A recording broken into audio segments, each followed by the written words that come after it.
What happens when a starving mother tiger in the open savanna gets cornered by three armed poachers? They came for her rare cubs, but what happened next left even the bravest of them running for their lives. You know what no one tells you about motherhood out here?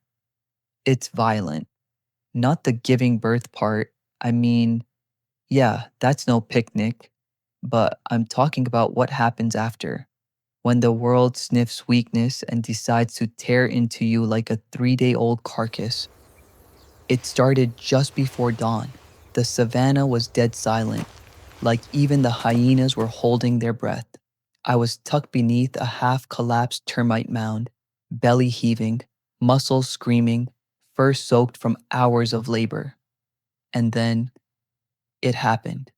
Two cubs, tiny, squirmy, fragile little things with pale stripes that shimmered in the morning haze. I did everything right, hid my scent, picked a den no predator would bother with, went half starved for days just to keep them safe. And there they were, breathing, warm, alive. For about 7 minutes, I let myself feel something close to peace.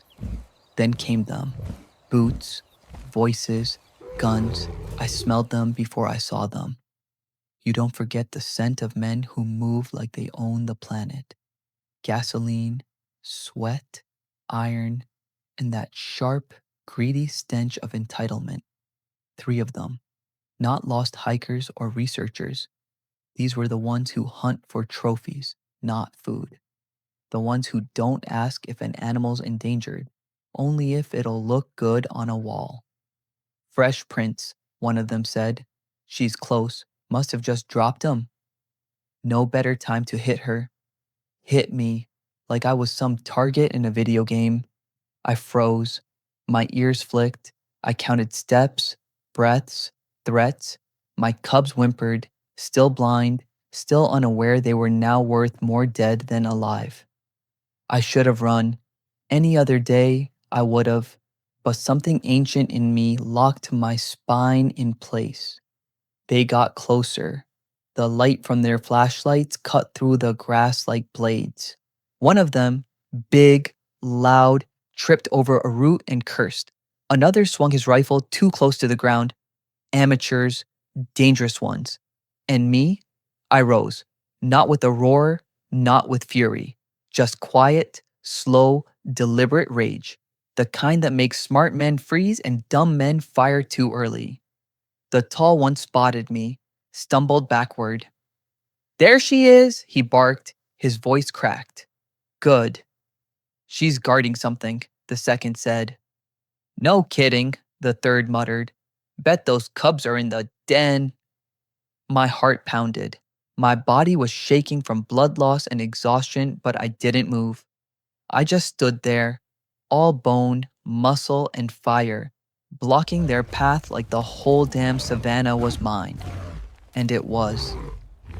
I don't like this, the second one said.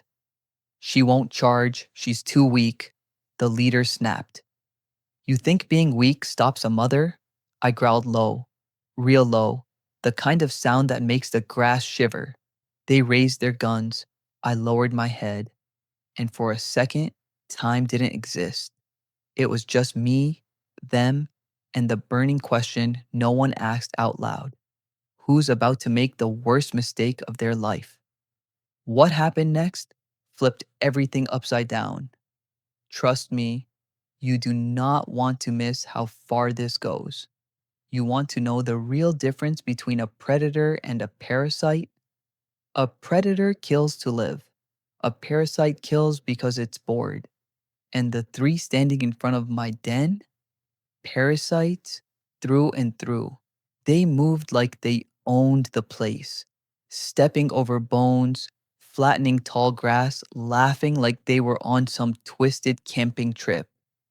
I stood in their way, breathing fire through clenched teeth, muscles trembling but ready. Behind me, my cubs stirred, still blind, still clueless, but mine. The tallest one raised his gun. The barrel gleamed in the early light like it was proud of itself. You shoot her, she'll charge, one of them muttered. She's bluffing, the leader snapped. She's a mother. Mothers don't fight, they protect. Yeah, he got that half right. I took one step forward. Just one. Enough for my shadow to stretch toward his boots. His fingers twitched on the trigger. Then something shifted. A low growl answered mine from the left, then another from the right. I knew that sound. Not human, not machine, family. A young male, one of my older sons from my last litter, emerged from the brush like smoke. Leaner than me, but twice as fast, with eyes that didn't blink. And on his heels came my sister, older, meaner, not here to talk. The poachers froze. One dropped his flashlight. Another tried to step back, right onto a dried branch that snapped like a warning shot. Suddenly, 3 rifles didn't feel like enough. You said she was alone, one hissed. She was. Well, now she's not. Welcome to the savannah. We don't do solo acts. The standoff cracked wide open. My sister flanked left, my son held right. I stayed dead center. No one charged. Not yet. But the air was thick enough to chew. The leader's voice cracked. We fall back. Too late, I growled. I pounced. Not at him. That'd be too easy. I landed just short of his boots, close enough to rattle his soul. The others bolted. My son chased one. My sister lunged toward the second. The leader stood frozen. His gun wobbled, his mouth opened, but no words came out. I stepped closer. He tripped over his own feet and hit the dirt hard, rifle flying from his hands. He scrambled backward like the earth was on fire. I didn't maul him, didn't even scratch him, just stood over him close enough for him to see every scar on my face, every cracked tooth, every reason to rethink his life choices. And then, like cowards do, he ran, left his weapon, left his pride, left a stain of fear on the savannah so loud the birds stopped singing. I turned back to my den. My cubs were quiet now, curled up and breathing soft. And just when I thought the danger had passed, that's when it happened. Something that changed everything. This is the turning point. The moment everything flips. Stay right here. What comes next will rewrite everything you thought you knew.